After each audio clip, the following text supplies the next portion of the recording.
Hello les passionnés d'industrie et de RH, nouvel été, nouveau format TRH et tu commences sérieusement à attendre que tout le monde soit en vacances et que tu puisses enfin bosser sur tes sujets. T'as déjà enfilé tes tongs, ça sent la crème solaire à plein nez dans les bureaux. Moins de réunions, moins d'urgences, moins de mails. C'est l'accalmie estivale avant de te faire broyer par le mois de septembre. Alors plutôt que d'attendre cet habituel tsunami, je te propose un truc. C'est un cahier de vacances RH. C'est une série audio et vidéo. Et la promesse est simple, un été pour muscler tes process RH et surtout éviter de te faire broyer à la rentrée. Des épisodes courts et des cas concrets. Et à chaque fois, un outil, un exercice ou un cas d'usage à tester dans ton coin ou en équipe que tu reçois dans ta boîte mail. Parce qu'on ne va pas se mentir, c'est jamais le bon moment de s'y mettre. Donc, c'est maintenant. Et si tu as envie d'aller plus loin après tout ça, je t'en reparle au courant de cet été. Mais d'abord, tongs ou pas, on attaque. Hello. Bah écoute, j'enchaîne. Voilà, 16e épisode. On est le 14 août, jeudi, donc, comme d'habitude, je suis un peu perdue, vu que j'enregistre tout à l'avance. Mais tu vois, là, je suis en mode batch. Je me suis bloquée une journée pour enregistrer un max. Donc, j'espère que je vais bien avancer. Mais bon, j'imagine que tu n'en as pas grand-chose à faire. C'est pas pour ça que tu écoutes le podcast. Alors, série spéciale cahier de vacances. On est toujours dedans.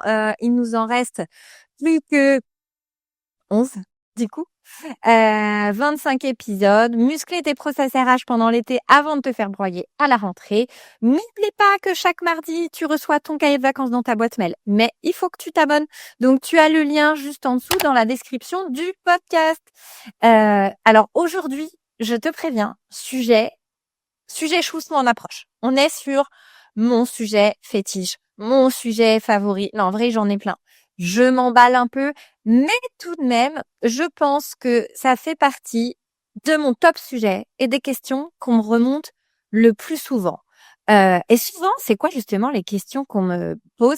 Mais Claire, c'est quoi cette idée de voler les pratiques des ingénieurs au service RH? Claire, comment tu fais pour parler le même langage que la production? Donc, j'adore ce sujet. Donc, concrètement, c'est voler les pratiques des ingénieurs. Ça change quoi pour les RH? Parce que en réalité, parler comme les ingénieurs, utiliser leurs outils, leurs formats, leurs réflexes, je suis persuadée que c'est le meilleur moyen d'être entendu, d'être crédible et aligné avec le reste de l'organisation dans un environnement industriel. Mais même si t'es pas dans l'industrie, je peux t'assurer que tu vas tirer 2-3 infos hyper intéressantes sur cet épisode. C'est parti? T'es prêt? Allez, déjà, pour cette première partie, faut retenir un truc, c'est que quand les RH parlent RH, les managers décrochent. Et c'est souvent très vrai, notamment dans l'univers de la production. Je pense que, en tout cas, moi, je l'ai vécu, c'est un client, j'étais aux côtés de la DRH, on a en codir, c'était il y a quelques années. On présente le projet, la feuille de route, après un codir qui a duré, je sais pas, genre 2 heures, parler de sujets très orientés prod, etc. Et nous, on arrive avec notre beau sujet qui traitait de l'absentéisme. Et en fait, là, directement, on a vu les visages des managers se baisser, retourner comme ça de manière très concentrés, mais pas du tout concernés par notre sujet sur leur ordinateur. Et en fait, là, j'ai compris un truc. C'est pas que ce qu'on a vu fait, c'était mauvais. Parce que franchement, c'était hyper cadré, c'était hyper quali. On savait dans quel sens on allait. Mais c'est juste qu'on n'a pas réussi à parler le même langage qu'eux. Et nos outils ou ce qu'on leur a présenté, donc à ce moment-là, c'était plus des PowerPoint, etc. En fait, ils s'en tamponnaient le coquillard, quoi. C'est-à-dire que ça leur parlait pas du tout. Parce que eux, en prod, alors en plus c'était beau, hein, franchement, on avait fait un truc bien et tout, mais parce que eux, en prod, ils vont parler résolution de problèmes, PDCA, productivité, pilotage, management visuel, etc.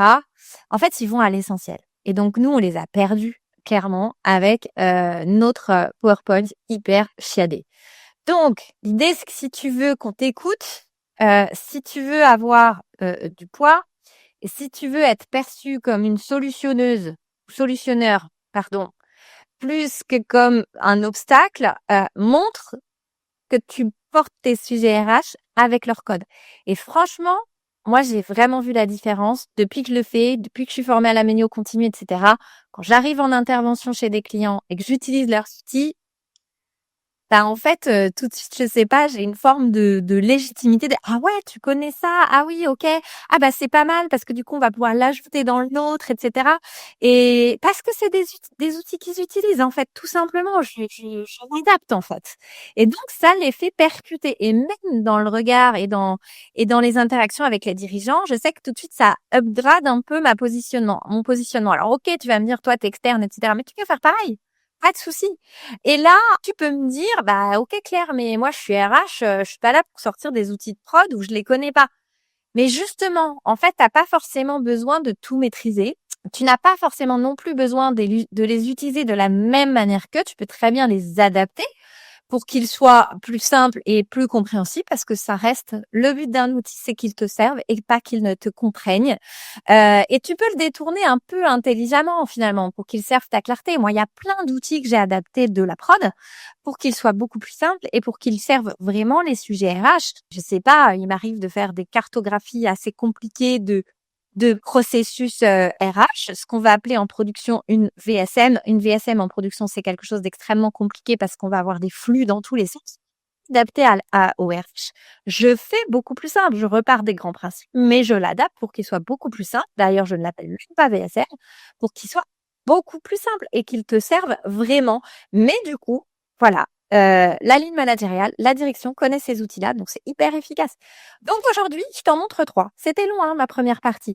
Allez, on enchaîne. Donc, je te parle aujourd'hui de 3 outils d'ingé qui changent tout quand tu les mets dans la main des RH.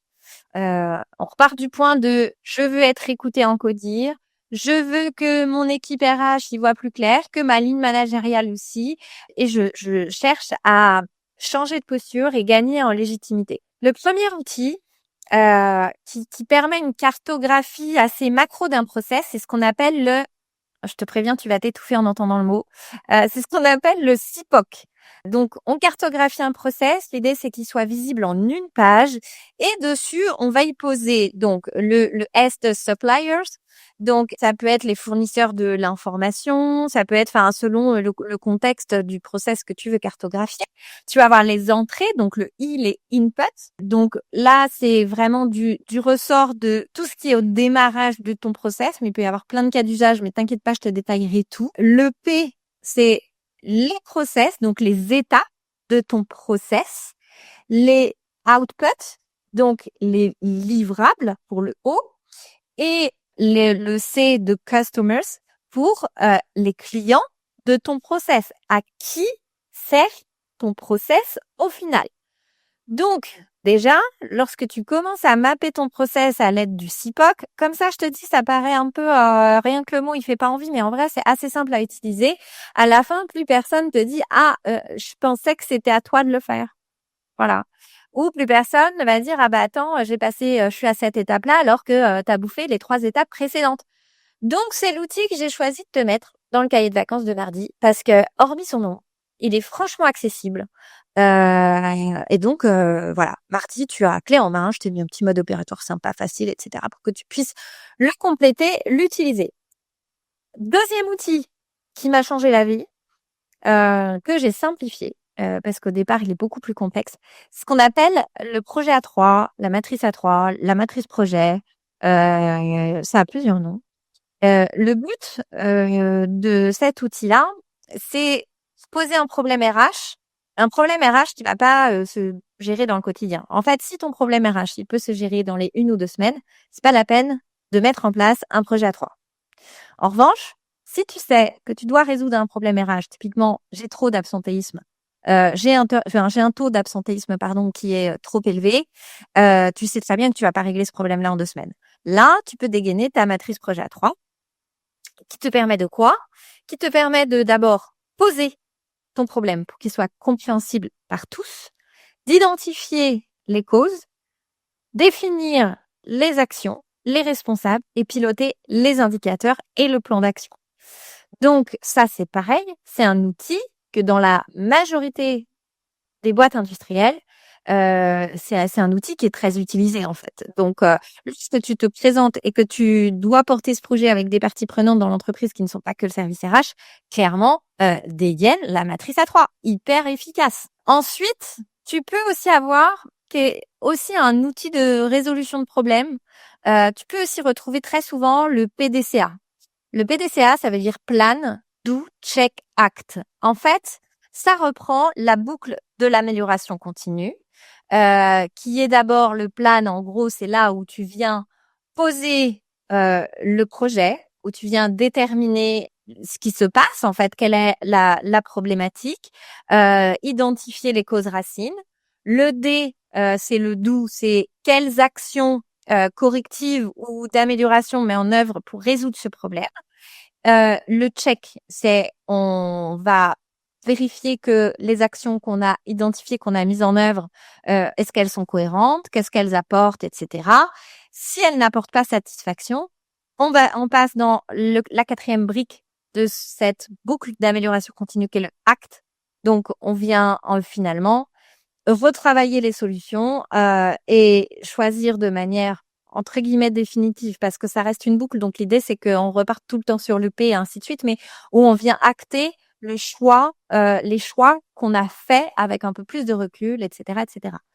Donc là c'est pareil en fait, cette boucle d'amélioration continue au travers de cet outil qu'est le PDCA, tu montres que tu ajustes de la même manière qu'eux, que tu parles leur langage et que tu utilises des outils issus de la production, le PDCA. Et vraiment, c'est un outil qu'on peut retrouver sous différentes formes d'ailleurs, mais qui est très efficace pour intégrer cette notion de OK, on a une problématique, comment est-ce qu'on va faire, comment on analyse, qu'est-ce qu'on met en place, est-ce que les résultats conviennent et s'ils conviennent pas, hop, on recommence. Voilà, c'est ça la boucle de l'amélioration continue. Deuxième partie de cet épisode, c'est qu'est-ce que ça change concrètement sur le terrain.